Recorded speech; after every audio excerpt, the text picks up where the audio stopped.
자, 여러분 안녕하십니까? 김광석입니다. 오늘 드디어 3과의 마지막 지문을 진행하게 되었습니다. 마지막까지 여러분들 정말 힘내서 잘 해주셨으면 좋겠고 저도 열심히 강의하도록 하겠습니다. 자, 바로 한번 들어가 보도록 하겠습니다. 첫 번째, I think intuitively my colleagues and I have gravitated toward the kinds of questions that knock down barriers by challenging past assumptions and create new energy for pursuing solutions along some new pathway. 자, 나는 생각하는데 자, 본능적으로 생각하는 거예요. 직관적으로 생각하는 겁니다. 뭐라고요? 자, 내 동료와 내가 이제 끌린 거예요. 어떤 종류의 질문들에 막 끌린 거예요. 어떤 질문이냐면요.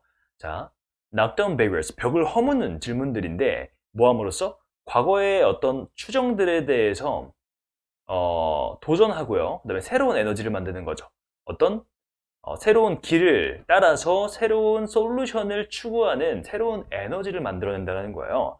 그래서 어떤 질문들에 이 사람들이 꽂혔는데 이 질문들은 과거의 어떤 당연하게 여겼던 추정들에 대해서 도전을 제기하고 새로운 에너지, 새로운 솔루션을 위해서 질문을 던지는 거죠. And if you have, 그리고 우리가 가지고 있다면 자, 혹은 가지고 있다라고 하면 좀 이상하죠. 그럼 뭘까요? 얘는 지금 have pp가 이렇게 have gravitated 보이시죠? 이러한 종류에 끌렸다고 나는 생각한다 라고 하는데 그리고 우리가 이러한 종류의 질문에 끌려왔다면 이래서 have pp 그대로 써준 겁니다. have만 써서 얘를 그대로 써주는 거예요. 그래서 우리가 그러한 종류에 끌렸다면 is probably in part 아마도 부분적으로 이것 때문일 거예요. Because asking a question is a very effective way of introducing a novel way of thinking about something without exposing oneself to judgment. 왜냐하면 질문을 하는 것이 되게 효과적인 방법이기 때문인데 어떤 효과적인 방법이냐면 소개하는 거예요. 어떤 거에 대해서 생각하는 새로운 방식에 대해서 소개하는 효과적인 방법이고 뭐 없이요? 어떤 사람을 판단으로 노출시키지 않고요. 그러니까 새로운 생각을 하자라는 거를 주장하고 싶은데 판단받으면 또 그게 좀 힘들잖아요. 그러니까 판단받지 않으면서도 뭔가 새로운 방식을 제기하는 게 질문이라는 거죠. A question after all, 결국에 그 질문은 is not a declaration of opinion, aggressive enough to draw fire. 어떤 불을 지를 정도로 충분히 공격적인 그런 의견의 선언이 아닙니다. It is an invitation to think further. 추가적으로 더 나아가서 생각하자는 어떤 초대라는 거죠. 훨씬 더 부드러운 뉘앙스인 거죠.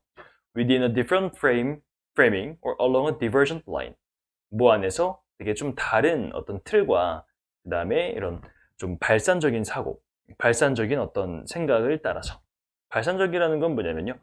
좀 나뉘는 거예요. 나뉜다라는 건 좀 다양하게 생각한다라는 거겠죠. If the line of thinking isn't taken up or fails to list somewhere valuable, there is no reputational damage to the person who suggested it. 자, 만약에 그런 생각의 어떤 라인이 받아들여지지 않고 혹은 뭔가 가치 있는 것으로 이끄는데 실패했다 해도 실패했다면 어떤 평판상의 데미지가 없어요, 사람에게. 어떤 사람이냐면 그것을 제안한 사람에게 평판의 데미지가 없다는 거예요. 그러니까 제안을 할 수 있는 안전한 방법이 질문이라는 게 계속 나오고 있는 거예요. And therefore, a person is more likely to put it out there. 그러므로 사람들이 더 많이 put it out 하면 바깥으로 내놓다라니까 제안하다라는 뜻입니다. 제안할 가능성이 높습니다. 라고 봐주시면 되겠습니다. 그래서 이 글에서 얘기하고 싶은 건 뭐냐면 질문을 하는 것이 어떤 사람들로 하여금 평가에 노출시키지 않으면서 새로운 사고방식을 소개하는 매우 효과적인 방법이다. Asking a question is a very effective way of introducing a novel way of thinking about something without exposing oneself to judgment. 이렇게 봐주시면 되겠습니다. 그럼 우리 문법 포인트 한번 보도록 할게요. 첫 번째, 주격 관계대명사 대시예요. 주격 관계대명사는 이렇게 앞에 선행사에 수일치 맞추기 때문에 knocks가 아니라 knock이 된 거고요. 그 다음에 이제 이 knockdown과 and create가 지금 병렬되어 있어서 이 관계대명사 절 안에 동사 두 개가 쓰인 거다라고 봐주시면 되겠습니다. 그리고 이 have 같은 경우에는 여기 있는 have gravitated toward the kinds of questions that knock down 이게 다 받아주는 건데 이 앞에 있는 걸 굳이 다 반복할 필요가 없잖아요. 두 줄 되는 거를. 그러다 보니까 그냥 have만 가져온 겁니다. 그다음에 asking a question, 동명사 주어, 단수. 그다음에 without 다음에 ing 나왔고요. expose A to B 하면 A를 B로 노출시키다라는 뜻입니다. 여기 적어주시면 돼요. A를 B로 노출시키다. 그다음에 어떤 의견인데 공격적인 의견이죠. 근데 뭐 할 만큼 충분히 어떤 불을 지를 만큼, 그러니까 논란을 가져올 만큼 충분히 공격적인 의견인데 여기서 enough는 지금 앞에 있는 형용사를 수식해준다는 거예요. 그래서 형용사를 수식해줄 때 enough는 뒤에서 수식해줍니다. 형용사는 뒤에 enough to be가 나온다. 근데 enough가 명사를 수식할 때는 명사 앞에서 나와요. 그래서 이거를 하나 필기하시고 외우시는 게 좋아요. 그냥 enough, enough money 하면 뭐죠? 충분한 돈. 그다음에 brave enough 하면 뭐죠? 충분히 용기 있는. 그래서 이 두 개를 외워두시면은 다른 다 적용 가능합니다. 이 enough는 명사를 수식해주는 형용사니까 앞에서, 그다음에 얘는 형용사를 수식하는 부사니까 뒤에서.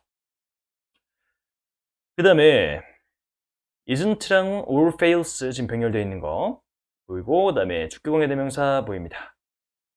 그 다음에 be more likely to be 하면 뭐뭐 할 가능성이 더 높다 라는 표현입니다. 뭐뭐 할 가능성이 더 높다. 자, 필기 해주시고 다 마무리하셨으면 밑에 서술형 대비 문장 한번 보도록 하겠습니다. 자, asking a question에서 동명사 주어 단수 취급 활용해서 해석, 서술형 대비해 보시고요. 그 다음에 질문은 결국에 어떤 선언이 아닌데 의견의 선언이 아닙니다. 자, 형용사구입니다. 그리고 이 형용사 누가 수식해주고 있죠? enough to be가 뒤에서 수식해주고 있습니다. 그래서 이 어순이 문법 문제로도 나올 수 있고 서술형으로도 나올 수 있기 때문에 여러분들 잘 얘를 숙지하고 가셨으면 좋겠습니다. 자, 그럼 우리 꿀팁으로 3과 마무리하도록 하겠습니다. 자, 질문입니다. 질문은 과거에 당연히 여겨졌던 어떤 추정에 대해서 도전을 하고 새로운 경우를 따라 새로운 해결책을 추구하는데 우리가 다른 방법으로 하게 되면은 비난을 받을 확률이 높아요. 아, 너 틀렸지 않았냐? 그게 뭐냐? 이런 식으로. 하지만 질문을 하게 되면은 어떤 평가에 노출이 되지 않아요. 그래서 되게 효과적인 방법이에요. 공격받지 않아요. 평파에 손상되지 않아요. 그러니까 어떤 새로운 아이디어를 제안하는 사람들을 보호하면서 자유롭게 좀 의견을 나눌 수 있는 새로운 아이디어를 내놓을 수 있는 방법이 질문이라는 겁니다. 질문 좋다라고 이해해주고 가시면 되겠습니다. 그러면 오늘 여기까지 마무리하고 우리 다음 강의 4강의 1번 질문으로 보도록 하겠습니다. 고생 많았어요. 안녕.